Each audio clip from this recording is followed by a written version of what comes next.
Okay, so we've got our slab to wall connection with the concrete insulated panel system.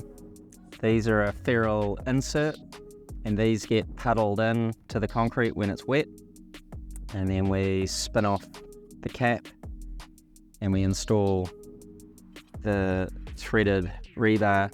And the reason we do this is because if we were to drill into the panel afterwards and it's only 6 inches, we're only going to get 4 inches of depth to epoxy in, which is fine.